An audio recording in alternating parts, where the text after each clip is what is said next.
This is LA's first. Live from Los Angeles, welcome to the Dr. Erin Show. We're all about manifestation, transformation, and breakthroughs. It's time to claim your birthright of prosperity, vitality, and love. So grab your tea or coffee because together we're awakening the world. May you live your truth. Are you addicted to love? Or do you wonder if one of your friends is addicted to love?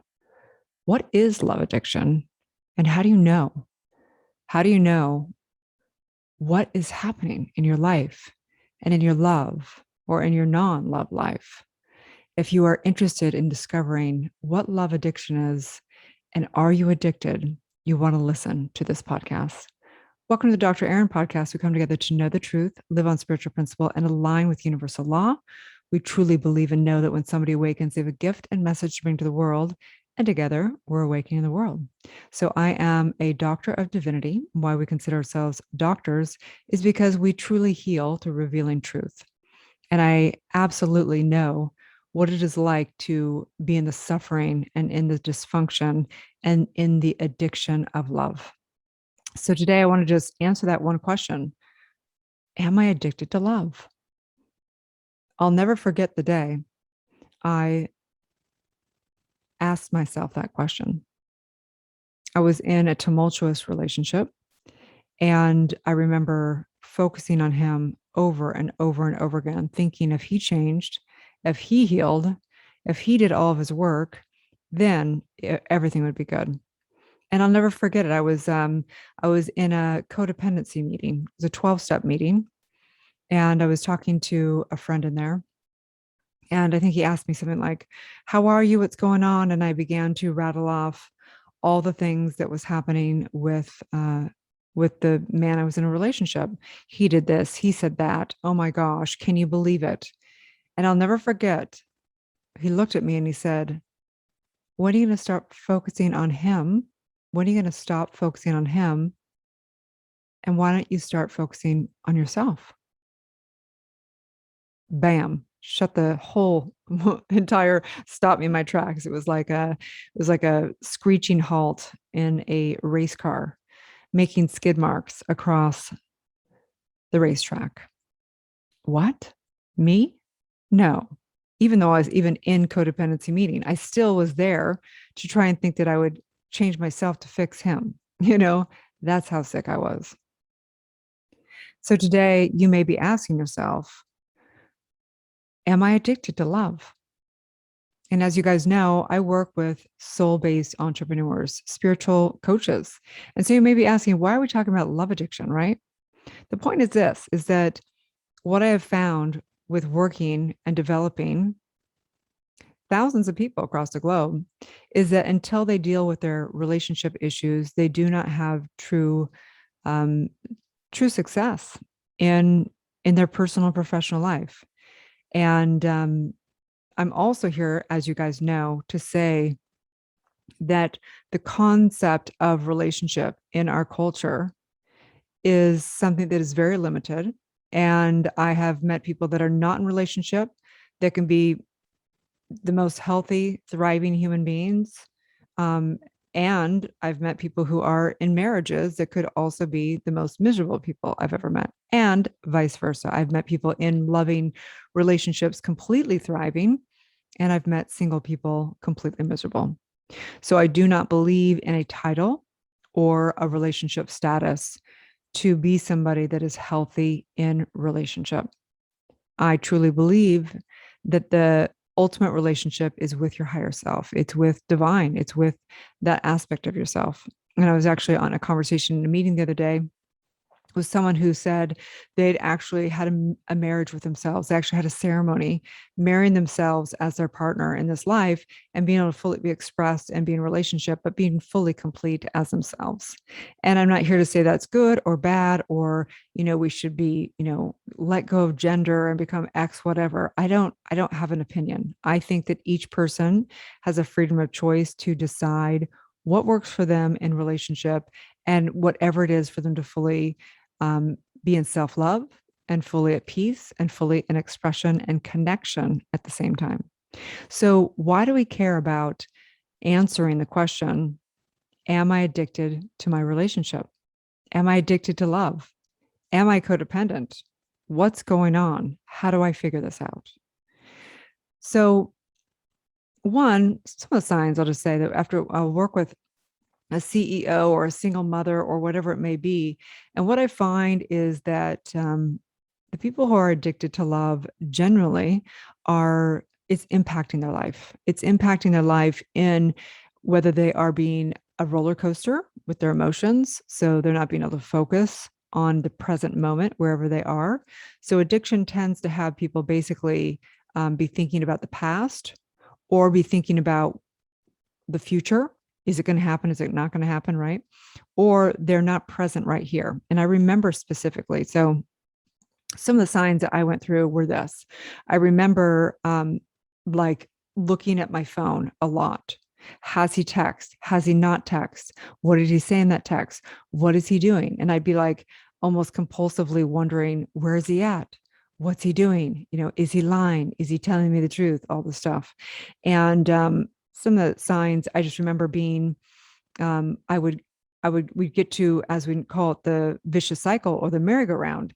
And there was times when I would basically get so entangled with him and enmeshed with him that I would lose track of all my other friends and family. I literally would like almost morph into a different universe, almost like a heroin addict when they take drugs.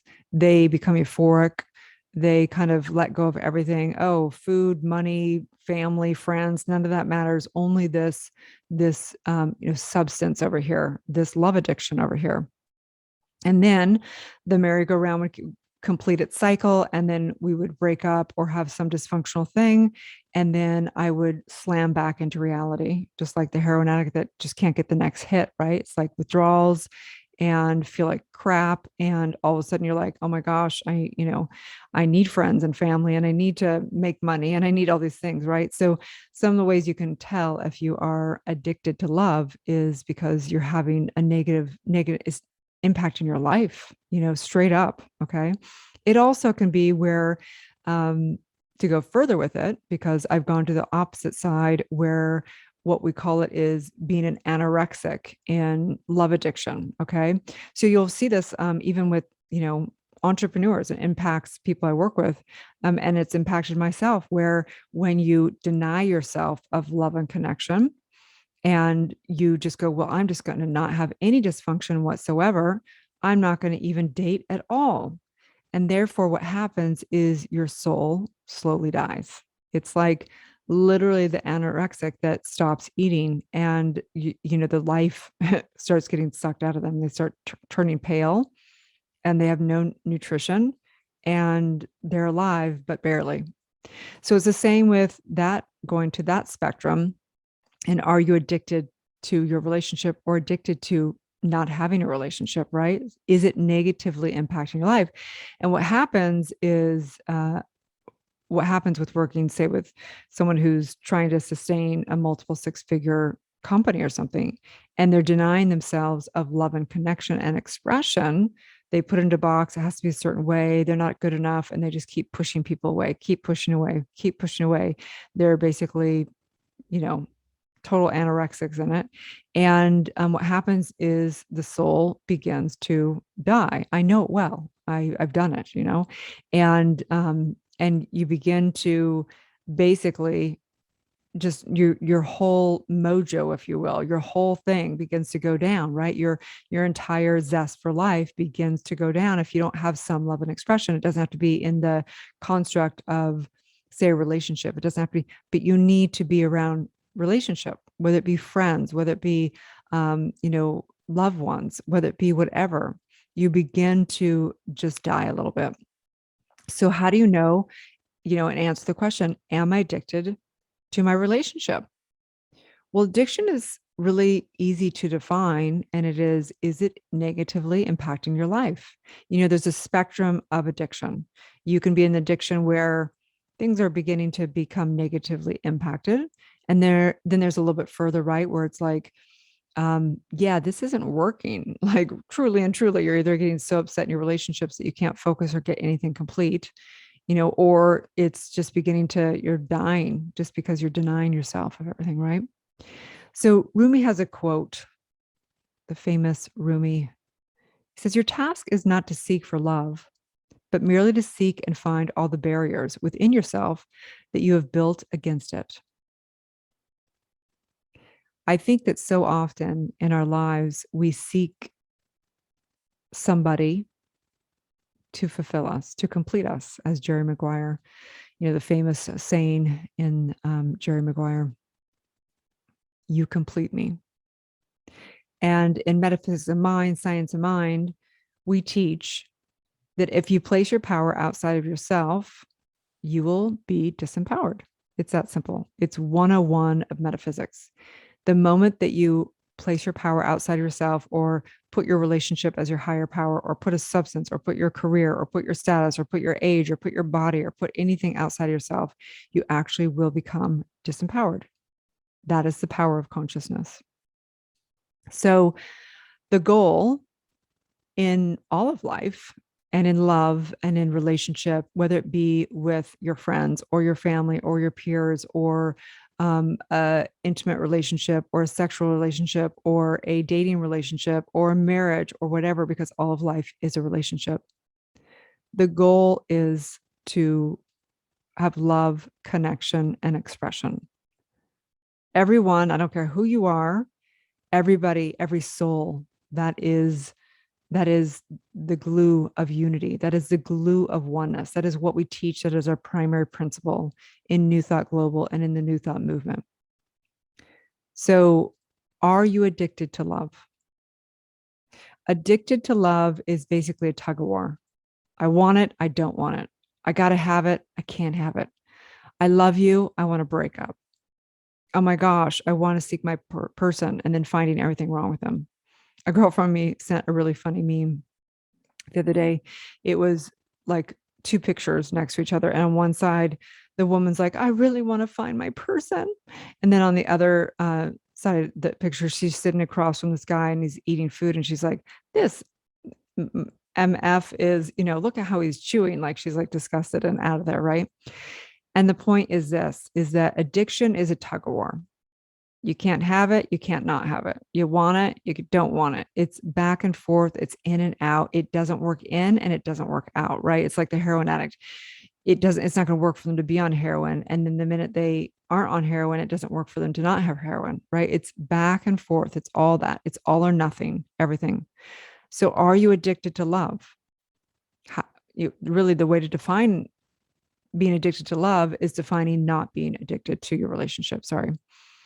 How we figure out if you are addicted to a relationship is looking at what it looks like to not be addicted to a relationship.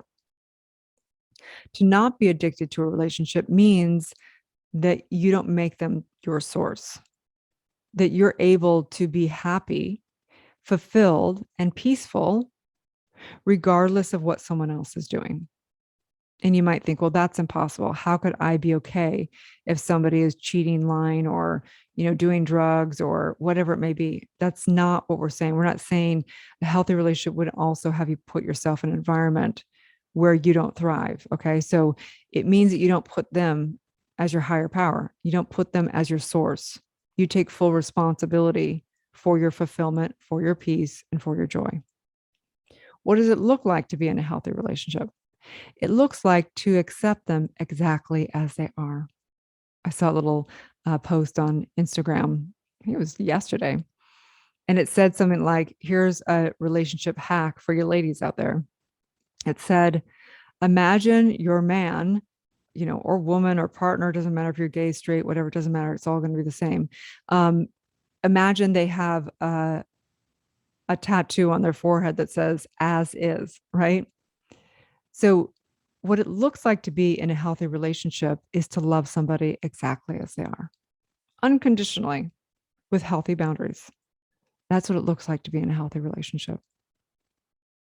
What does it look like to be in a healthy relationship? It looks like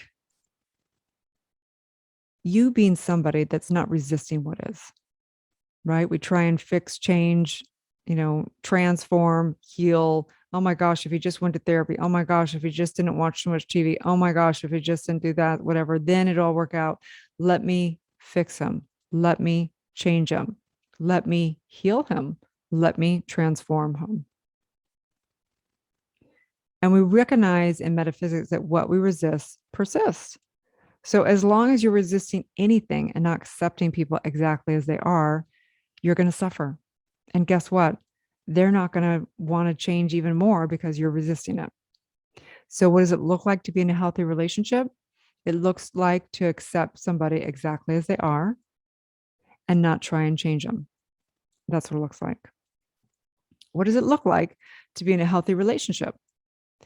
Well, I think so oftentimes we find what's wrong with people and and this is the commonality after interviewing and working with people and helping so many people find peace, whether it be single, whether it be in a relationship, whether it be in marriage, whether it be with multiple partners. Everyone has their own level of peace and expression. Okay. So what it means is to find your truth, to truly find your truth and to be clear of what that is. A healthy relationship looks like you're not looking for someone to complete you, right?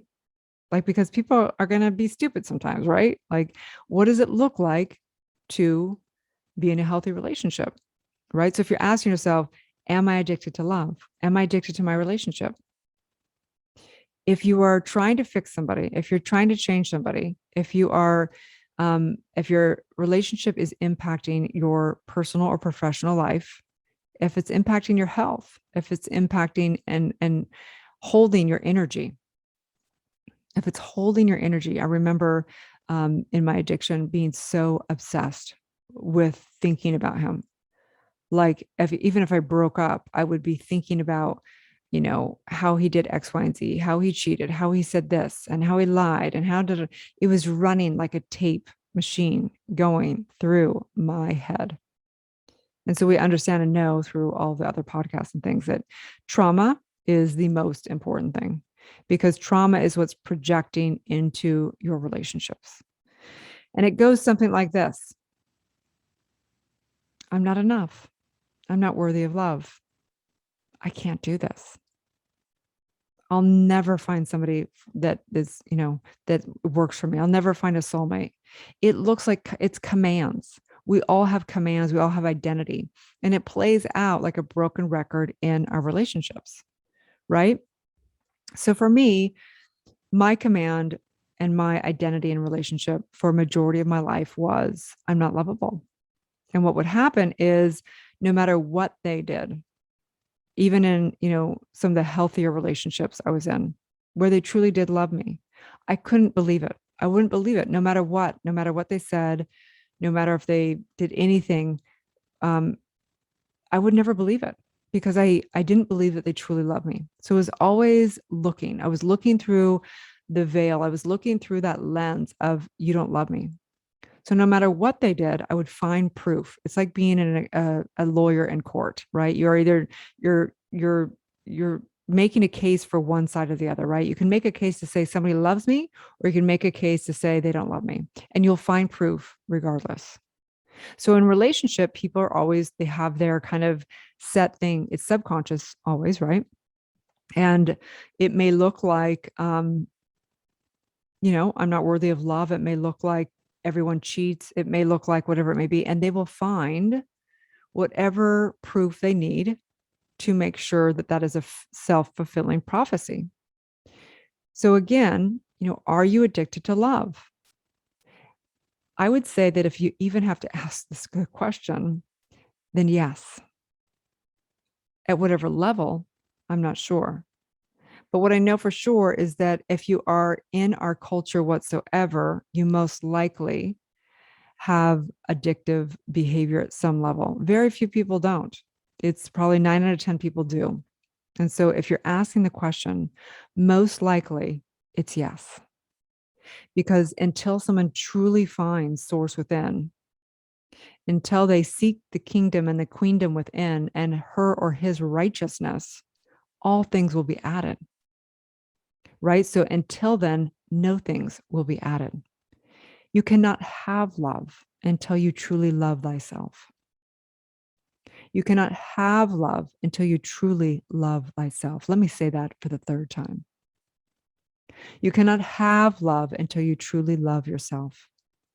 And when you love yourself, it's okay, whether you date or not, whether you are married or single, whether you are gay or straight, whether you are alone or around the most amazing person.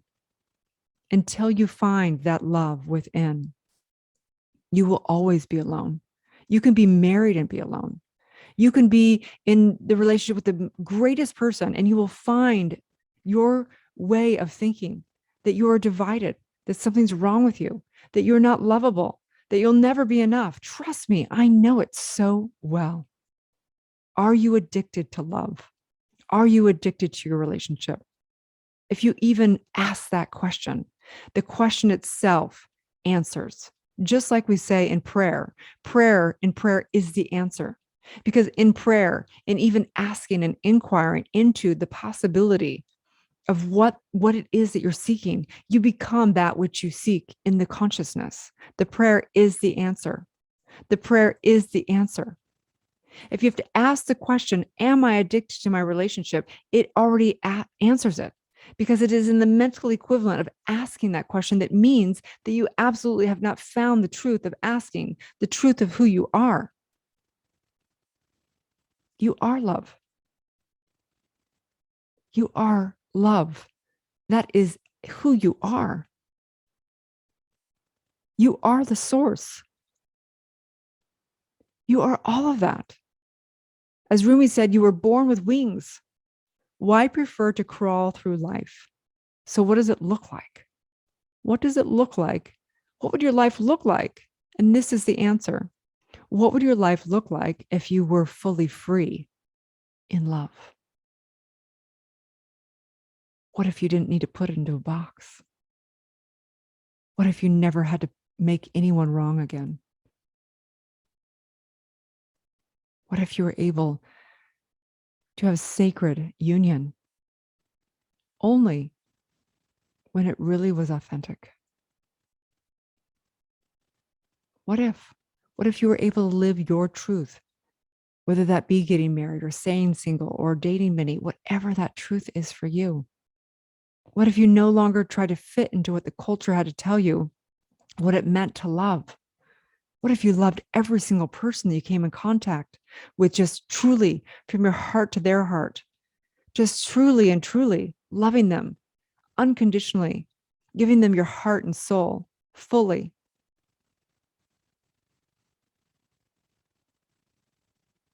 So the question is, why should I be unhappy? As Rumi said, why should I be unhappy? Every parcel of my being is a full bloom. What if you were love everywhere you went, no matter what the other person was doing, no matter if they were anything, no matter what they did? What does it look like? What if you're fully expressed in love? Well, that don't work. I need somebody who's going to show up and do X, Y, and Z. I need somebody who makes some money. I need somebody who's going to, marry me. I need somebody who, doesn't make their house too dirty. I need somebody that's blah, blah, blah. We do not teach. We do not teach. We do not teach conditional love. We do not teach outlining. The universe is bringing you exactly what you need.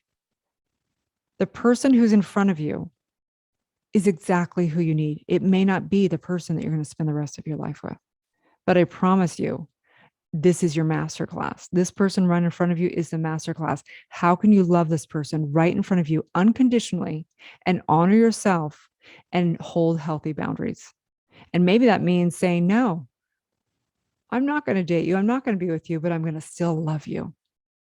I'm still going to treat you how I would want to be treated. That's the golden rule, isn't it? Right?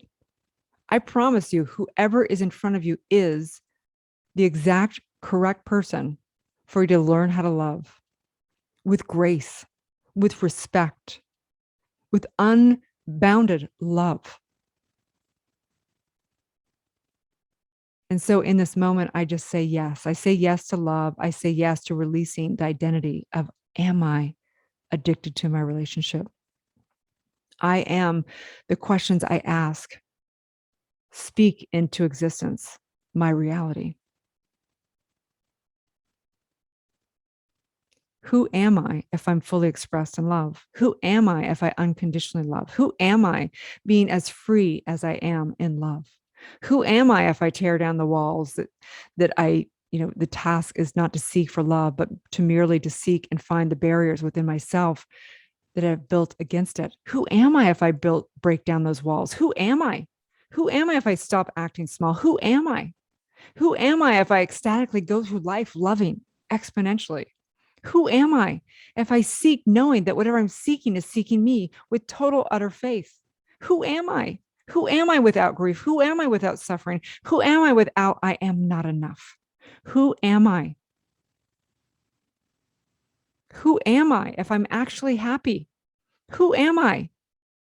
And in this question and in this inquiry, the mind, the divine mind has to answer, knock, and seek and know. All answers will be given. I know right here, as you seek the kingdom and queendom within and seek her or his righteousness, all things shall be added. May you never hand your power over in a relationship again, ever. That does not mean you don't love exponentially. It doesn't mean you don't commit to somebody. That doesn't mean anything. That means that you release the need for someone else to make you happy. You release the need for expectations. You release the need to put people into a box. They are divinely perfect exactly as they are, no matter where they are in their track, no matter if they're authentic or lying or on drugs or perfect or healthy or not healthy. They're perfect. Their divine track in this lifetime is perfect. Who are you to judge them? You don't deserve to have them in your life if you judge them. It's spiritually unethical. So rise up, sister, rise up. Today, from this day forward, I say, hear me right here. I am love. I don't need anything for my love. I'm here to give and express love, knowing it reflects back with total perfection. And so in this divine moment, I just say, yes. I say, yes. I say, yes. As Rumi said, set your life on fire. Seek those who fan your flames. Don't try and, have somebody love you that it's not their bliss. Why would you do that? Focus on people's strengths. Build on things that bind you together. People that always look for what's different and wrong with people will always be single. The people that look for commonality and build upon those commonalities will have exponential beauty and love and relationships everywhere they go. And so on that note, I just want to say thank you, Rumi, and for all the greats that taught so many great things about love and life and laughter and true connection within the heart to the one divine that is the ultimate beloved. And in this, I say yes, I say yes, I say yes. Finishing with one last quote from Rumi. You have to keep breaking your heart until it opens. I want you to just go into meditation on that one. You have to keep breaking your heart until it opens. Have a beautiful day, and may you live your truth. If you'd like to get trained in metaphysics of mind, universal law, and or E4 trauma method, or become a part of an extraordinary community, you can check us out at newthoughtglobal.com. And I would love it if you give a review. A 5-star, of course, would always be great. We're going to be doing a giveaway with some reviews here shortly, doing some announcements. So get involved. It means the world to me. Okay. Sending you so much love. Thank you for tuning into the Dr. Erin podcast. If you've had a spiritual calling or desire to get certified as a spiritual coach or a world-renowned spiritual leader, go to newthoughtglobal.com. If you've received value from this show, I would love it if you share it with a friend and give it a 5-star review. Also, we have spiritual practitioners that are trained to deliver the E4 trauma method and assist you in birthing your truth. So let's be friends on social media. Again, my handle is drerin.tv across all social media. Have a beautiful day, and may you live your truth.